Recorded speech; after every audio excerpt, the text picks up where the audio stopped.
You are now tuned in to Go Time Dolphins with Charlie Touche and Kadeem Simmons, the Miami Dolphins podcast that's for the fans and by the fans.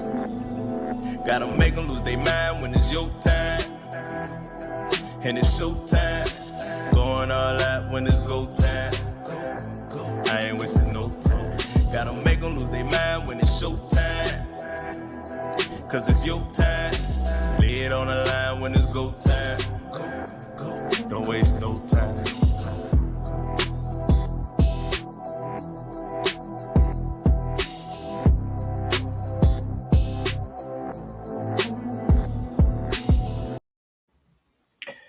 It's Go Time Dolphins, your Miami Dolphins podcast that's not only for the fans but by the fans. I am Kadeem Simmons.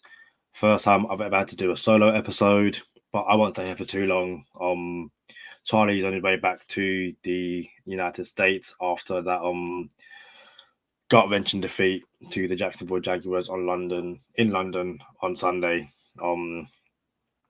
It was tough. It was very tough. I was fortunate enough to speak to the players and head coach Brian Flores after the game. And I'll be honest, they look dejected. They look like everything they've worked on over the past 6 months, I guess. Maybe a bit less, from, off-season mini camps to pre-season to the coaching in between weeks, I guess, in between games. It's like nothing is going the way it was meant to go.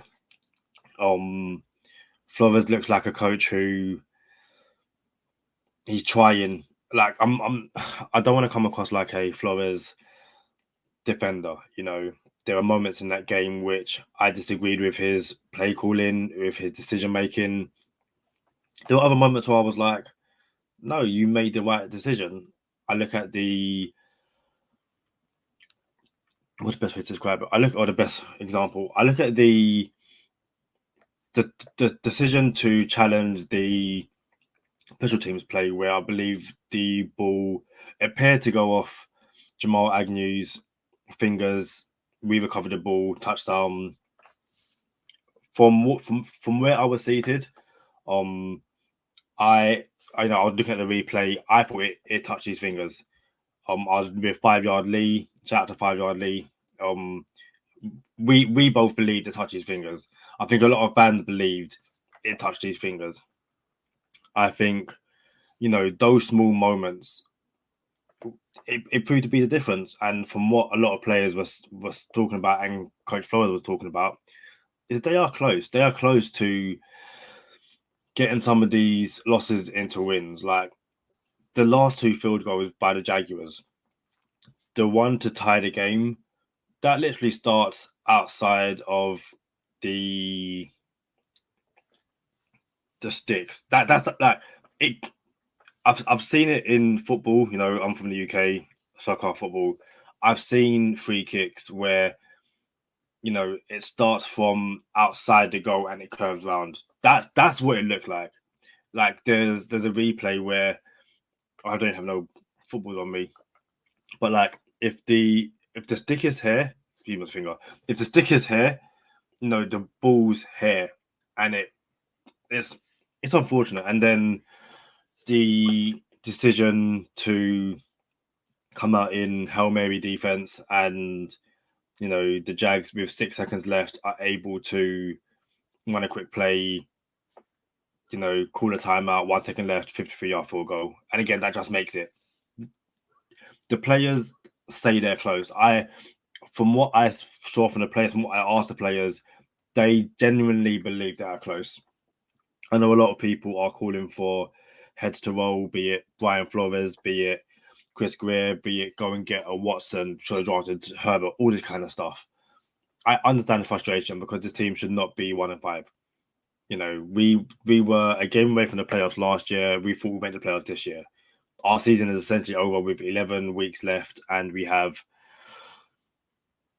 we don't even have our first round pick. It's brutal. But I don't see a team, a locker room, a coaching staff that don't care. I see the opposite. I see a coaching staff, I see players who they want to win. They want to win in Miami. I think I was able to speak to Brian Flores came in first, followed by Tua.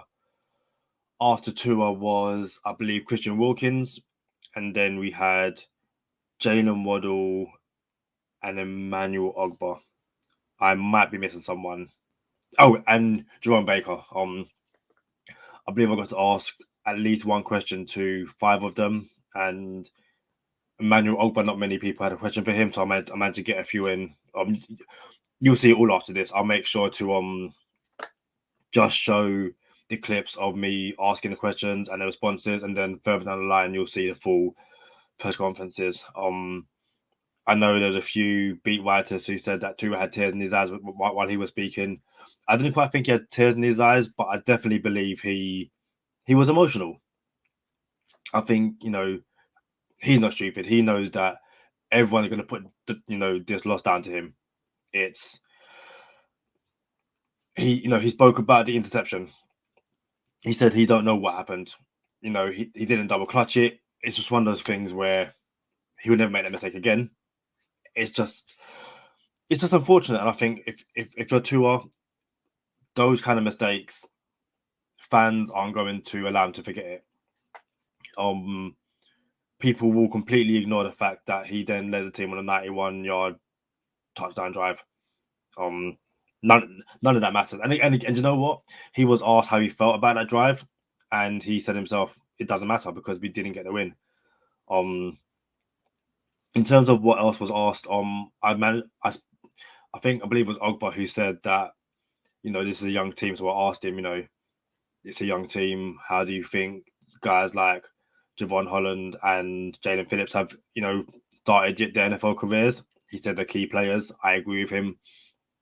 I managed to ask him about Noah as well, and I believe him and either Baker or Wilkins also spoke about Noah as well, and said that he's progressing well.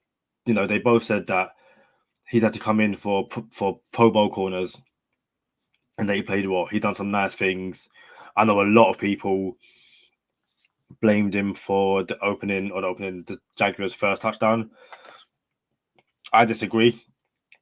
I think even Flores alludes to it as well, and basically said it was a great pass. Noah was in the right position.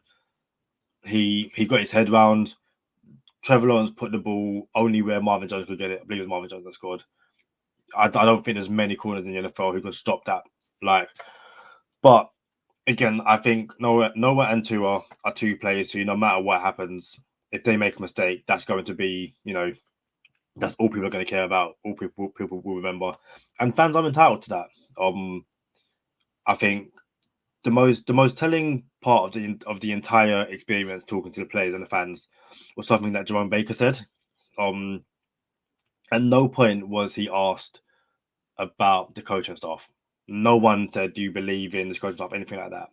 But he made it a point to say, I trust and believe in Coach Flores. And I think that's telling. There's a lot of people who have said that, these players have given up on, the players have given up on the coach. The coach has lost the locker room. I could not disagree more. When Jacoby Brissett came in and had that pass to Durham Smythe, Tua was pumped. He was like, yes, let's get it.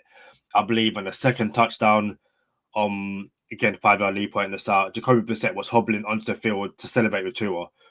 I asked, it might have been Wilkins. I believe I asked Wilkins, Tua's back. How do you think he played? What was it like watching him on the sideline? And he was like, yeah, it was great to see him. He had a good game. Any player, I believe, Jaceki spoke about Tua as well. I didn't ask him that. Someone else did. But when they speak about Tua, you can tell that this is his team and that they are pleased to have him back, that they're pleased to have him playing. And I thought he played well. I know people said he was inconsistent or had a bad game. Completed 70% of his passes for like over 300 yards, 2 touchdowns, 1 interception. I said in the previous episode last year, or it might even be in the off-season, to fans who wanted Justin Herbert, or you had these games where Tua was throwing for like 180 yards, but winning the game was like, it's not good enough. we want these Justin Herbert numbers. That's what we got yesterday. We got a Justin Herbert performance from Tua. Great numbers, a turnover, and the team lost. And that still wasn't good enough. So this could be a 40-minute episode of just me by myself. No one wants to see that. I don't want to see it. So I think it's probably best just get into myself asking the players and coaches or coach the questions. Hopefully we'll see Charlie back in a few days. But until then, you know what? We've had this is episode 121. I could not tell you how Charlie ends episodes, so I will try my best to end the episode the way Charlie does. For Kadeem Simmons, because just me, for Kadeem Simmons, this is Go Time Dolphins. Already, Charlie Touche voice. How do you lift a team given where they are at the moment? Well, I think you got to go into work tomorrow or whenever we have film, and you just got to get things corrected, get things fixed, and continue to put your head down and work. I think that's the only way you go about, these kind of things. I think we're very close as a team to getting to where we want to be. But yeah, it's just little things that we can look at in the film room and try to learn from and work towards. How do you lift the locker room given the man of the How do you lift the locker room given the man of the defeat and plus the season so far as well? Well, our biggest thing is, like I said earlier, we just got to stick together. And that starts with the leaders on this team. It starts with me. I just got to continue to be myself every day. Come on with a smile, with energy. Because I love this game, love my teammates. Love being a part of this organization. So, and I'm sure a lot of guys feel that way. So we'll just continue to get back to work, watch the tape, get better, flush this 24-hour role in the NFL, and get ready tomorrow for the next one. There seems to be, you guys start off really well in the first quarter and then finish really strongly. What's going wrong in the second and third quarter? Why is there kind of like a slowdown period?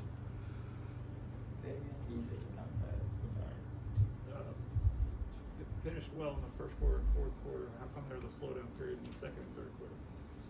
I wouldn't necessarily say it's a slowdown period or things like that. I think it just goes back to executing, just getting our basic plays and just running well.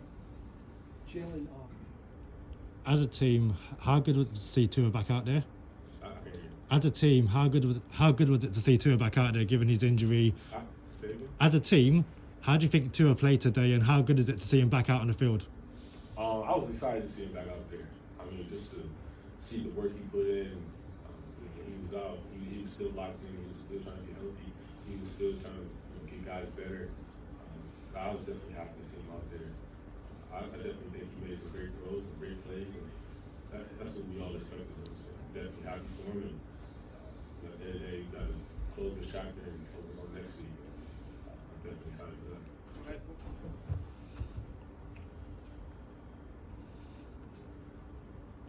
Tough loss. How do you think the team, or what's the best way to bounce back? Is it just finishing off plays, getting a few fundamental things right? Because at the moment there's a lot of penalties conceded. What do you think the best way to bounce back is?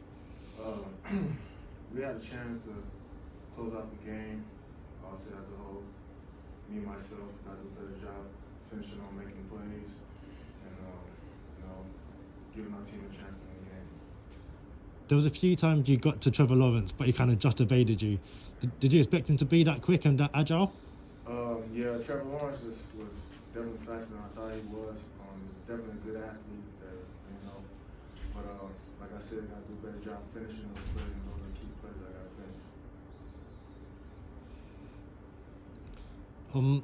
Given how long the turnover streak was, how do you kind of get back to that kind of play where you get teams off the field really early?